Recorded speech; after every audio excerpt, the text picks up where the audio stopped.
अब इसकी वजूहात क्या है कि ये कैंसर काफ़ी ज़्यादा इतना फैल रहा है?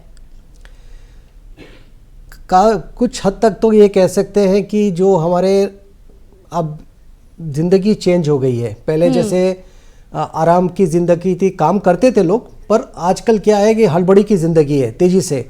तो आदमी भी जल्दी खाना खाता है, फास्ट फूड खाता है, घर में टाइम नहीं है, वो लोग को हस्बैंड भी काम कर रहा है, वाइफ भी काम कर रही है, खाना बनाने का टाइम नहीं है, जो कुछ भी स्विगी जोमेटो से ऑर्डर कर लिया वो खा ले रहे हैं। उसमें न्यूट्रिशियस डाइट भी नहीं है, और कई हद तक वो ऑयल भी जो यूज़ हुआ है वो डाइट में खाना बनाने के लिए रीयूज़ हुआ है, और हाई फैट कंटेंट है उसमें, और काफ़ी कुछ तक कार्सिनोजेनिक एलिमेंट्स भी रहते हैं। तो इसके कारण क्या है कि जो ये डाइट लाइफस्टाइल चेंजेस के कारण ये कैंसर थोड़ा बढ़ गया है पिछले 2 दशकों से कंपैरिजन में।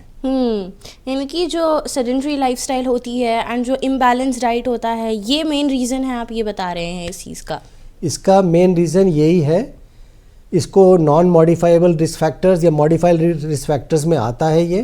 तो मेन चीज़ जो आजकल सोसाइटी में स्पेशली यंगर जनरेशन में ये प्रॉब्लम जो इसलिए बढ़ रही है कि ये हमारी डाइट काफ़ी चेंज हो गई है। वो डाइट के कारण ही मेजॉरिटी ऑफ द प्रॉब्लम्स हो रहे हैं।